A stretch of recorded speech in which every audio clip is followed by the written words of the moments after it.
অনেক সময় আমাদের মনে এই ভাবনা আসে যে আমাদের নিরীহ স্বভাবের সুযোগ নিয়ে এই সংসারের মানুষ শুধু আমাদের দুঃখই দেয়। কতবার এমন মনে হয় যে আমরা সবাইকে সাহায্য করার জন্য এগিয়ে যাই আর সকলে আমাদেরই দোষ দেয়। অনেক সময় এমন মনে হয় যে আমরা শুধুই সৎকর্ম করি, সকলের ভালো চাই, কিন্তু সকলে আমাদেরই বিষয়ে খারাপ কথা বলতে থাকে। দুঃখ হয়, কিন্তু আমাদের এটা ভেবে দেখা উচিত যে মানুষ আম গাছের গায়ে পাথর ছোড়ে, শাল গাছের গায়ে পাথর কেন ছোড়ে না? কারণ এই আম গাছে পাওয়া যায় মিষ্টি এবং সুস্বাদু ফল। অন্যদিকে শাল গাছ থেকে আমরা কি পাই? শুধুই কাঠ।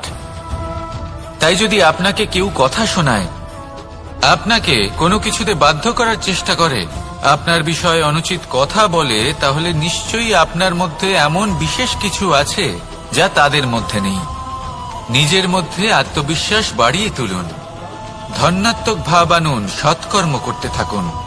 কোনো কটুতা এই মনে প্রবেশ করতে দেবেন না। এই মন সুপ্রসন্ন হয়ে বলবে, রাধা রাধা।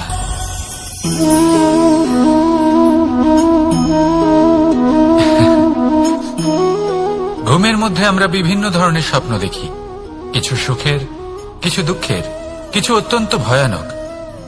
কিন্তু সত্যি কথা বলতে এর উপর আমাদের কোনো নিয়ন্ত্রণ নেই। কিন্তু আমি এমনও কিছু ব্যক্তিকে দেখেছি যারা খোলা চোখে স্বপ্ন দেখেন এবং তা যাপন করেন। নিজেদের একটা আলাদা স্বপ্ন নগরী আছে ওনাদের, সেখানেই জীবন যাপন করেন। আসল বাস্তবটা কি তাতে ওনাদের কিছুই যায় আসে না। এমন কিছু মানুষ আছেন যাদের কাছে বিন্দুমাত্র জ্ঞান নেই, সে না হয় ঠিক আছে, কিন্তু জ্ঞান এমন ভাবে প্রদান করবেন যে মনে হবে সংসারের সমস্ত জ্ঞান তাদের কাছেই রয়েছে। এমন কিছু মানুষ আছেন যারা ভালোবাসতে জানেন না, আর তাও আমি মেনে নিলাম, কিন্তু কথা এমন ভাবে বলবেন তাতে মনে হবে যেন প্রেমের বিষয়ে সবকিছু শুধুমাত্র ইনিই জানেন।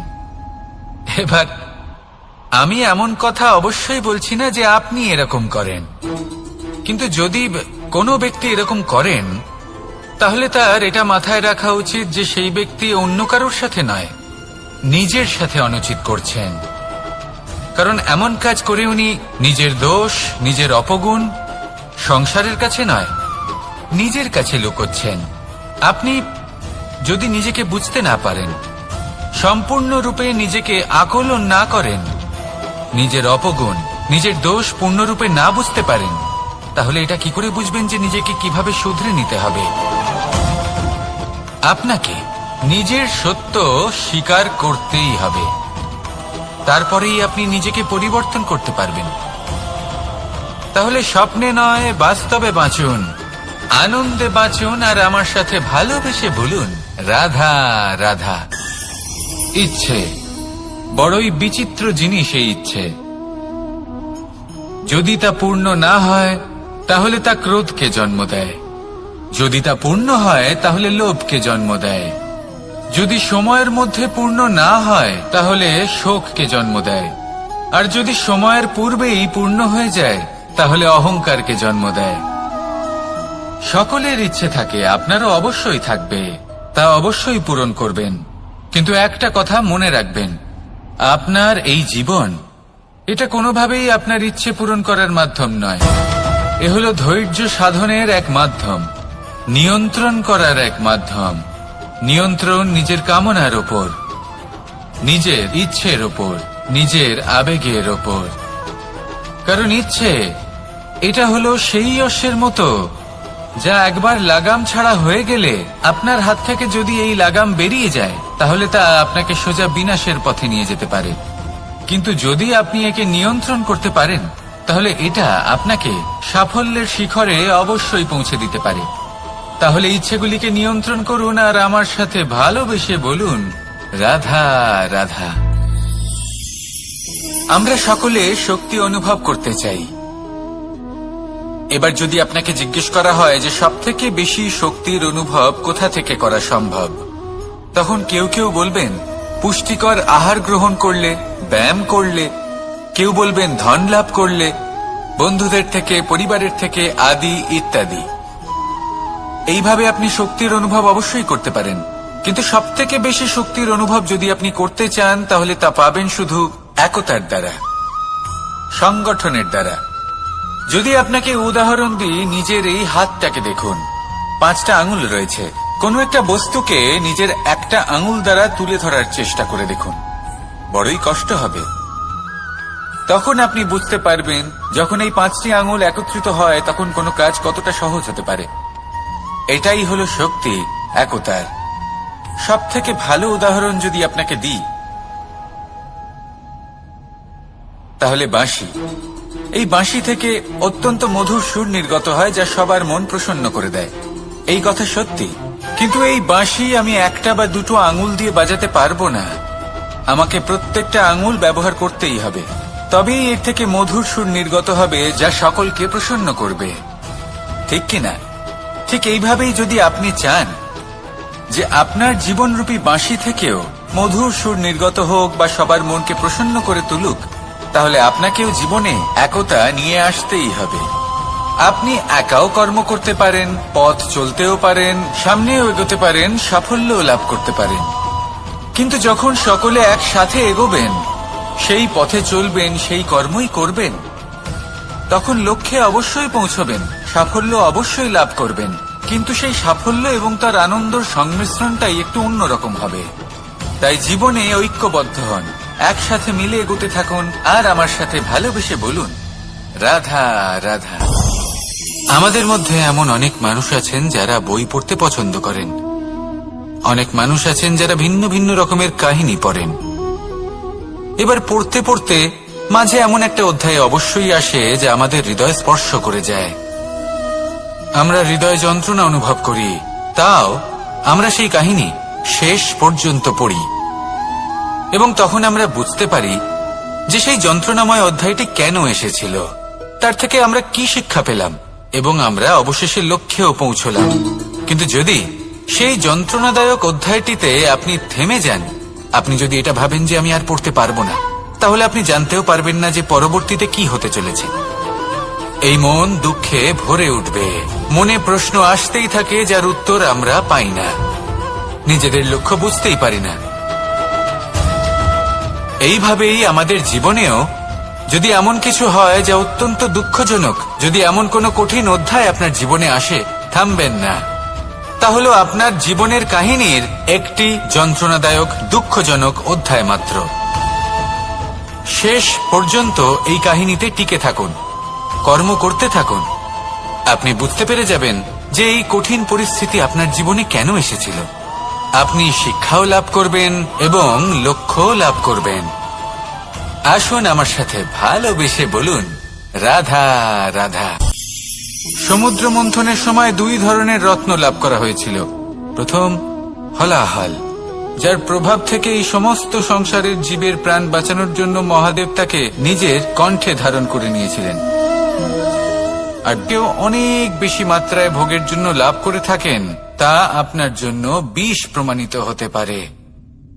যেমন জল, প্রয়োজনের থেকে অনেক বেশি মাত্রায় যদি এই জল আসে তাহলে আপনার প্রাণ কাটতে পারে।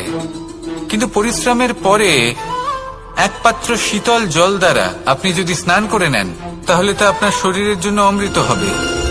পরিশ্রম করার পরে যদি আপনার শরীর এক পাত্র খাবার লাভ করে, তাহলে তা আপনার শরীরের জন্য অমৃত। কিন্তু যদি কোনো পরিশ্রম না করেই আপনি দিনরাত শুধুই খাবার গ্রহণ করতে থাকেন, তাহলে আপনার কাছে তা বিষ সমান। বিষ এবং অমৃত গ্রহণ করাটা আপনার উপরে নির্ভর করছে। কোনো বস্তু আপনার পক্ষে বিষও হতে পারে, আবার অমৃতও হতে পারে। নির্ভর করছে যে আপনি সেটা কিভাবে ব্যবহার করছেন, কতটা মাত্রায় ব্যবহার করছেন। আসুন আমার সাথে ভালোবেসে বলুন, রাধা রাধা। যতক্ষণ আমরা এই সংসারে জীবিত, ততক্ষণ আমাদের সাথে সবকিছু থাকে। আমাদের ধন, সুখ স্বাচ্ছন্দ্য, আমাদের মিত্রগণ, আমাদের পরিবার, এই সমাজ, এই সবকিছু আমাদের সাথে থাকে। যেদিন আমরা এই সংসারকে ত্যাগ করব, এদের মধ্যে কেউ আমাদের সাথে যাবে না। না ধন, না স্বাচ্ছন্দ্য, না সম্পত্তি। এই সকল মানুষ, এই সমাজ, এরা শুধুমাত্রই শ্মশান পর্যন্ত আমাদের সাথে থাকতে পারবেন। তারপরে যদি আমাদের সাথে কিছু যেতে পারে তাহলে তা শুধুই আমাদের ধর্ম। আর এই সংসারে আমরা নিজেদের যে সুনাম রেখে যাই সেটা সম্ভব শুধুমাত্র কর্মের দ্বারা। সেই জন্য সংসারে যতদিন পর্যন্ত জীবিত আছেন, যদি কিছু অর্জন করতে চান তাহলে ধর্ম অর্জন করুন, ধর্মের বিষয়ে স্পষ্টতা অর্জন করুন এবং কর্ম অর্জন করুন। এটাই হবে আপনার অতীত এবং এটাই হবে আপনার ভবিষ্যৎ, এবং এটাই সকলকে প্রেরণা প্রদান করবে। আসুন আমার সাথে ভালোবেসে বলুন, রাধা রাধা। খুব সুন্দর একটা কাহিনী আছে। একবার এক ব্যক্তি নিজের অসফলতার জন্য ত্রস্ত হয়ে সময় দেবতার তপস্যা করতে বসলেন। উনি তপস্যা করলেন এবং সময় দেবতা প্রসন্ন হলেন, মানুষের রূপ ধারণ করে ওনার সামনে প্রকট হলেন। এবার সেই ব্যক্তি ওনাকে জিজ্ঞেস করলেন যে কি এমন আছে যার জন্য আপনি বারবার জয়ী হন আর আমি চিরকাল পরাজিত হয়ে থাকি? কেন এত পরিশ্রম করা সত্ত্বেও আমি সাফল্য লাভ করতে পারি না? তখন সময় দেবতা উত্তর দিলেন যে দিন হোক বা রাত, ঝড় হোক বা ভূমিকম্প, রোদ হোক বা বৃষ্টি হোক, সময়ের সূত্রপাত হোক বা প্রলয়, আমি থামি না, আমি চলতেই থাকি। আর সেই জন্য যিনি থেমে যান তিনি পরাজিত হন আর আমি জয়ী হই। এটাই আমাদের শিখতে হবে। জীবনে সবসময় চলতে থাকুন, কখনো থামবেন না। হ্যাঁ, কিছুক্ষণের জন্য বিরতি নিতে পারেন, বিশ্রাম করার জন্য, নিজেকে আরো সশক্ত করে তোলার জন্য, কিন্তু থেমে যাবেন না। নিরন্তর কর্ম করতে থাকুন, পরিশ্রম করতে থাকুন, তবেই এই সংসার আপনাকে মনে রাখবে। আসুন আমার সাথে ভালোবেসে বলুন, রাধা রাধা। বস্ত্র আমাদের সকলের প্রিয়, এটা আমাদের জীবনযাপনের জন্য প্রয়োজনীয়। আমরা সবসময় চেষ্টা করি সেই বস্ত্র পরতে যা পরলে আমাদের দেখতে ভালো লাগে। কিন্তু কখনো এই কথা ভেবে দেখেছেন, এই মশলাদার না হয়, অত্যন্ত সুস্বাদু নাও হয়, কিন্তু যদি তা গরম হয়, টাটকা হয়, তাহলে খেতে ভালোই লাগে। ঠিক সেইভাবেই যদি কোনো ব্যক্তি সুন্দর নাও হয় কিন্তু তার কথা খুবই মধুর হয়, তাহলে সেই ব্যক্তি সকলের প্রিয় হয়। কোনো ব্যক্তি যদি ধনবান নাও হন কিন্তু তিনি যদি গুণী হন, তাহলে এই সংসারে সম্মান লাভ করেন। সেই জন্য কখনো এই বিষয়ে দুঃখ পাবেন না যে আপনার কাছে ভৌতিক স্বাচ্ছন্দ্য নেই। আপনার কাছে সব থেকে বড় বস্তু, সব থেকে মূল্যবান বস্তু যেটা আছে সেটা হলো আপনার আত্মা, আপনার মন, আপনার বিচারধারা, আপনার গুণ, আপনার কথা। এগুলো সবসময় শুভ রাখুন এবং সবসময় নিজের সাথে রাখুন। এই জীবন সফল হবে এবং প্রেমময় হয়ে বলে উঠবে, রাধা রাধা। মানুষের জীবন বড়ই বিচিত্র হয়। যেই মুহূর্তে জন্ম নেয় একটা প্রতিস্পর্ধায় প্রবেশ করতে থাকে। মানুষ জন্ম নেয় আর প্রতিস্পর্ধা শুরু হয়ে যায় ভাই এবং বোনের মধ্যে সর্বশ্রেষ্ঠ হবার, সবার থেকে এগিয়ে থাকার। তারপরে সে যায় গুরুকুলে, নিজের বন্ধুদের মধ্যে সর্বশ্রেষ্ঠ হওয়ার প্রতিস্পর্ধা শুরু হয়। এবার সেখান থেকে বাইরে বেরিয়ে সংসার জীবনে প্রবেশ করে ধন উপার্জনের প্রতিস্পর্ধা শুরু হয়। তা সে যুদ্ধই হোক বা কলা হোক, এই প্রতিস্পর্ধা কখনোই আমাদের পিছু ছাড়ে না। তাই যদি প্রতিস্পর্ধা করতেই হয়, তাহলে আমরা মানুষকে সাহায্য করার প্রতিস্পর্ধা কেন করব না? এমন এক প্রতিস্পর্ধা যাতে যে কেউ জিতুক বা যে কেউ হারুক না কেন, লাভ সকলের হবে। সকলের মধ্যে প্রেম বিতরণ করতে থাকুন, এইভাবেই আনন্দ বিতরণ করতে থাকুন। আর আমার সাথে ভালোবেসে বলুন, রাধা রাধা। এবার এই পুরুষার্থের বিষয়ে আপনারা অবশ্যই শুনেছেন। কামনার পালন করতে করতে মৃত্যু লাভ করা, এটাই কি মোক্ষ? না, মোক্ষ হলো সেটাই যা জন্ম এবং মৃত্যুর ঊর্ধ্বে। প্রত্যেক ব্যক্তি, প্রত্যেক জীবই সংসারে কোনো না কোনো বিশেষ প্রয়োজনে আসে। ধর্মপথে, সৎপথে অর্থ উপার্জন করা, প্রয়োজনকে পূর্ণ করার চেষ্টা করতে করতে সেই প্রয়োজনকে পূর্ণ করা তাকে মুক্তির পথে নিয়ে যায়, যা হলো মোক্ষ। যদি এই মোক্ষ লাভ না হয়, তাহলে মানুষ জন্ম এবং মৃত্যুর এই চক্রে বারবার ফিরে আসবে। তাই নিঃস্বার্থভাবে সদ্ভাব নিয়ে কর্ম করুন, সকলকে ভালোবাসুন, আর আমার সাথে বলুন, রাধা রাধা। বাধা পড়ে, কোথাও যদি পথ খুঁজে না পায় তাহলে পথ খুঁজেই নেয়, আর যেখানে পথ থাকে না সেখানে পথ বানিয়ে নেয়, আর শেষ পর্যন্ত নিজের লক্ষ্যে পৌঁছেই যায়, অর্থাৎ সমুদ্রে গিয়ে সমাহিত হয়ে যায়। আমাদেরও কিছুটা এরকমই হয়ে উঠতে হবে। যেখানেই যাবেন সকলের কল্যাণ করুন, সামনে এগোন।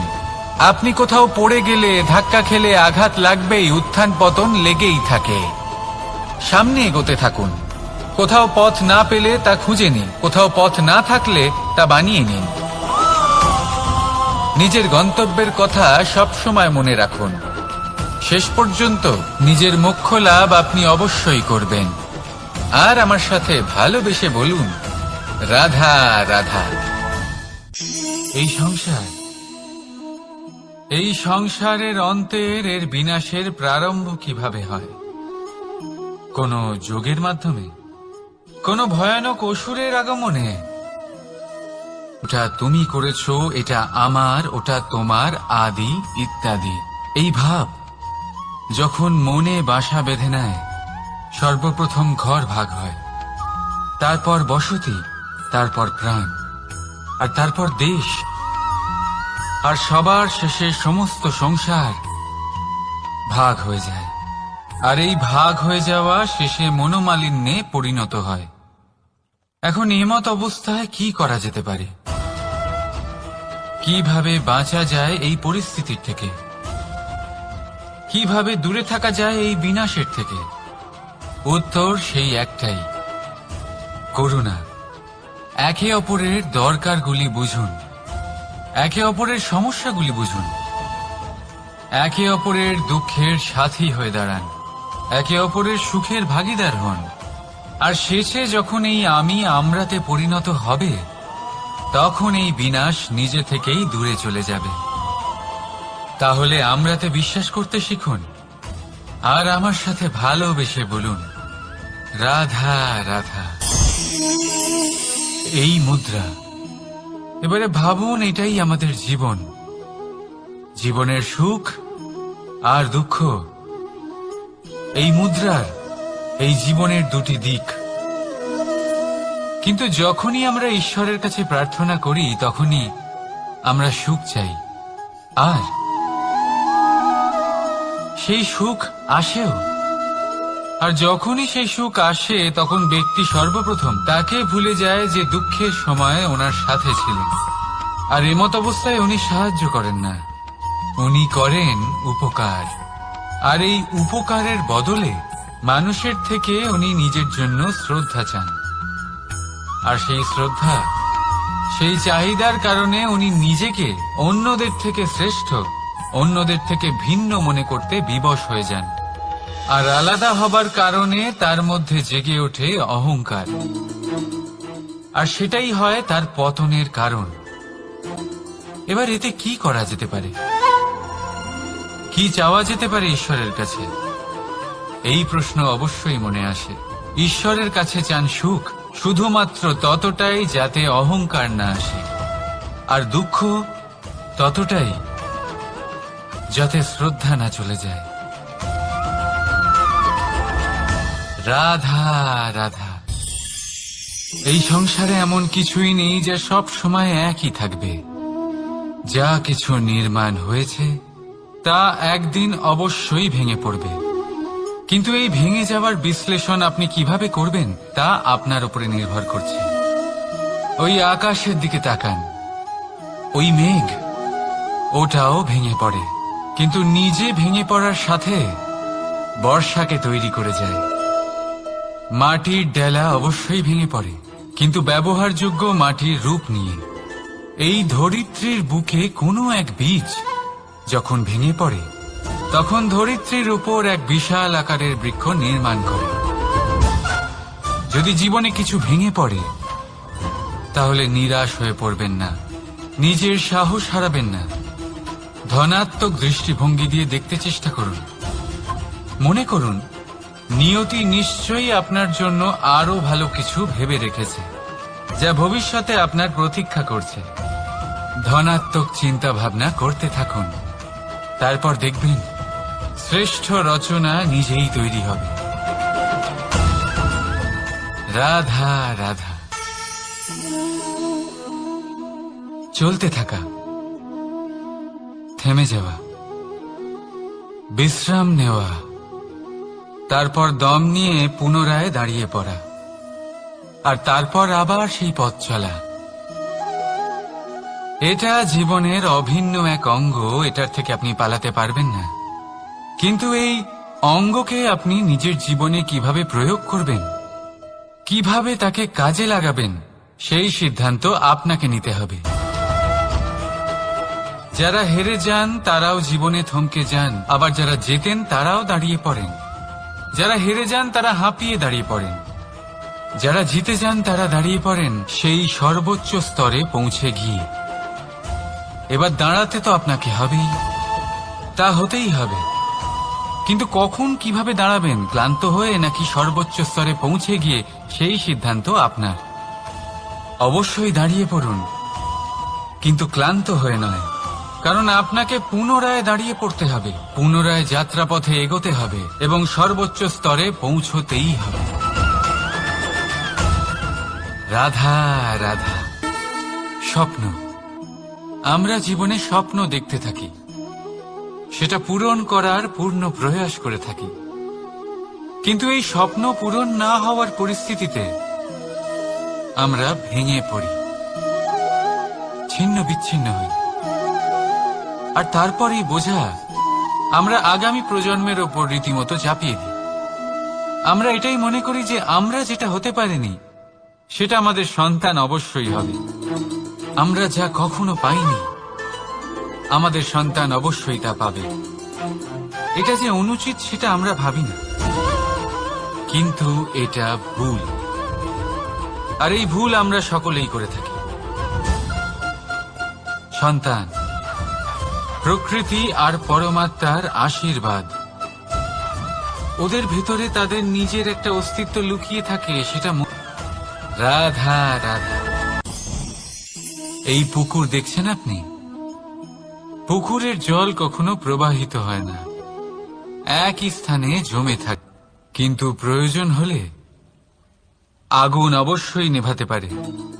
ঠিক সেই রকমই হয় আমাদের সম্পর্ক, সম্পর্ক যা আমরা বহু বছর পরিশ্রম করে তৈরি করি, যে দরকার পড়লে আমাদের সহায়ক হয় কোনো না কোনোভাবে। সেই জন্য সম্মান করতে শিখুন এই সম্পর্কগুলিকে, শিখুন এই সম্পর্কগুলিকে অটুট রাখতে। কথায় কথায় এই সম্পর্কগুলিকে ভেঙে দিতে শিখবেন না। রাধা রাধা। কিন্তু তিক্ততায় অত্যন্ত বিষাক্ত। পেটের মধ্যে যাওয়া এই বিষ শুধুমাত্র একটি মানুষের মৃত্যুর কারণ হয়, কেবল একটি। কিন্তু কানের মধ্যে ঢালা এই বিষ একাধিক সম্পর্কের নাশ করতে পারে। আর এটাতে সেই ব্যক্তির ভুল নেই যে আপনার কানে বিষ ভরেছে, আপনি তাকে দোষ দিতে পারেন না। এখানে দোষ আপনার নিজের, যে এই বিষকে আপনি নিজের উপরে প্রভাব ফেলতে দিয়েছেন, এই বিষকে সুযোগ দিয়েছেন আপনার ক্ষতি করতে। এটা আপনার ভুল। সেই জন্য কুমন্ত্রণায় কখনো কান দেবেন না। আপনার মনে ভালোবাসার দৃঢ়তা জাগিয়ে তুলুন আর নষ্ট করে দিন এই সংসারের সমস্ত বিষের প্রভাবকে। রাধা রাধা। জীবন সফলতা প্রাপ্ত হয় নিজের উপরে বিশ্বাস করতে থাকলে। আকাশের ওই সূর্যকে দেখুন, সূর্যের বিশ্বাস আছে নিজের উপর যে সে সমস্ত জগৎকে আলোকিত করতে পারবে, নিজের প্রথম রশ্মি দিয়ে অন্ধকারকে দূর করতে পারবে। সূর্য এই বিশ্বাস নিয়েই আসে, আর কিছুক্ষণের মধ্যেই সমস্ত সংসার থেকে অন্ধকারকে বিনাশ করে ফেলে সে। তাহলে মনে রাখবেন, এই সুখের আভাস, এই দুঃখের অনুভূতি আসতেও থাকবে আর যেতেও থাকবে। শুধু নিজের উপরে বিশ্বাস রাখুন, তারপর দেখবেন এই সফলতা আপনার দাস হয়ে থাকবে। রাধা রাধা। চাঁদ কত শ্রেয়, শুভ্র, কত সুন্দর। কিন্তু যদি আপনি মনোযোগ সহকারে দেখেন তাহলে দেখবেন এই চাঁদেও দাগ আছে। আর এই দাগগুলি থাকার কারণে কি এই চাঁদের মাহাত্ম্য কখনো কমে যায়? কখনো নয়। এর কারণ হলো চাঁদের নিরন্তর চেষ্টা। একবার এই আকাশে দেখুন, এই অন্ধকার সবসময় চেষ্টা করে চাঁদকে ঢেকে দেওয়া, কিন্তু এই চাঁদ সবসময় এই অন্ধকারের সাথে লড়াই করতে থাকে। অমাবস্যা থেকে শুরু করে চাঁদের এই যাত্রা পূর্ণিমা অবধি পৌঁছেই যায়। আর তাই এই চাঁদের পুজো করা হয়, এই কারণে এই চাঁদকে মাহাত্ম্য দেওয়া হয়। এইভাবেই যদি আপনার মধ্যে কোনো দোষ থাকে, কোনো খারাপ কিছু থাকে, তাহলে সেটা কোনো বড় ব্যাপার নয়। চেষ্টা করুন সেটাকে শুধরে নেওয়ার, কিন্তু সেই কারণে নিজেকে খারাপ মনে করা এটা অনুচিত। নিজের ভুলগুলো, নিজের দোষগুলো, নিজের খারাপ দিকের কথা ভুলে আপনি এই সংসারের ভালোর দিকে প্রস্থান করেই দেখুন না। আপনি দেখবেন আপনার অন্তরের তেজ ঠিকরে বেরোচ্ছে। রাধা রাধা। এই পি সংগ্রহ করতে পটু, কেউ ঢিপি বানাতে পটু, কেউ খাবার খোঁজায় পটু, আবার কেউ সেই খাবার আনায় পটু। ঠিক সেরকমই হয় মানুষেরা। মনে হতেই পারে সবাই একই রকম, কিন্তু প্রতিটা মানুষের ব্যক্তিত্ব, প্রতিটা মানুষের অস্তিত্ব ভিন্ন হয়। আর সত্যি কথা বলতে কি, প্রতিটা মানুষের ভিন্নতাই আমাদের প্রগতির দিকে নিয়ে যায়। ভাবুন, যদি আপনাকে কারোর সাথে হাত মিলিয়ে চলতে হয়, তাহলে আপনাকে আপনার সোজা হাত তার উল্টো হাতে ধরে এগোতে হবে। এটাই সৃষ্টিকর্তার সৃষ্টির নিয়ম। ভিন্নতা, এই ভিন্নতাকে আশীর্বাদ ভেবে চলুন, এতে কোনো খারাপ নেই। রাধা রাধা। দাদা আমাকে বহুবার জিজ্ঞেস করেন যে কানাই, তুমি রাধার সাথে এই সংসারকে প্রেম শেখাতে এসেছো, তাহলে কেন তুমি রাধাকে এত বিরক্ত করো? কেন ও তোমাকে বিরক্ত করে? কেন এই ঝগড়াঝাটি হয়? কেন এই টানাপোড়েন চলে? এবার এটার উত্তর আমি কিছুটা এইভাবে দিতে চাই। পিঁপড়ে সেই বাড়িতেই প্রবেশ করে যেখানে মধু উপস্থিত আছে। যদি আপনার বাড়িতে মধু থাকে, কোনো মিষ্টি জিনিস থাকে, মিষ্টত্ব থাকে, তাহলে পিঁপড়ে সেখানে অবশ্যই প্রবেশ করবে। ঠিক এইরকমই হয় আমাদের সম্পর্ক। এর মধ্যে ছোটখাটো ঝগড়াঝাটি, টানাপোড়েন, রাগ করা, মন ভাঙানো, এই সব তো চলতেই থাকে। বিশেষ করে সেই সম্পর্কগুলিতে যেখানে মিষ্টত্ব আছে। মনে রাখবেন, যেই সম্পর্কে কোনো খুনসুটি নেই, রাগ করা, মান ভাঙানো নেই, কোনো ছোটখাটো ঝগড়াঝাটি নেই, সেই সম্পর্ক শুধুমাত্র মস্তিষ্ক দিয়ে পালন করা হচ্ছে, মন থেকে নয়। তাই মন থেকে ভালোবাসতে শিখুন। আর এই ছোটখাটো ঝগড়াঝাটির, এই অম্ল মধুর খুনসুটির আনন্দ উপভোগ করুন, কারণ এতেও ভালোবাসা আছে। রাধা রাধা। এই পুস্তকের মতোই হয় আমাদের সম্পর্ক। তার সেই এক পাতা, একটা ভুল। তাই যে কোনো সম্পর্কে যদি কারোর কোনো ভুল হয়ে গিয়ে থাকে, তাহলে সেই ভুলকে সম্পর্ক থেকে দূরে করা সঠিক হবে। সেই ভুলকে ভুলে যাওয়াই সঠিক হবে। সেই সম্পর্ক ভাঙা নয়, সেই সম্পর্ক সামলে রাখুন। কারণ ভুল তো সবার দ্বারা হয়। যদি এরকম করেন, তবেই জীবনরূপী পুস্তক আরো সুন্দর হয়ে উঠবে। একে অপরকে ক্ষমা করতে শিখুন, একে অপরের ভুলকে ভুলে যেতে শিখুন। তারপর দেখবেন এই জীবনে আরো আনন্দ আসবে, আর এই সম্পর্ক নিঃশ্বাস নিতে থাকবে। রাধার চারিদিক থেকে ঘিরে ধরে, তখন এই অহংকার আমাদের ছায়ার মতোই বিলুপ্ত হয়ে যায়। তাই আর কেউ নয়,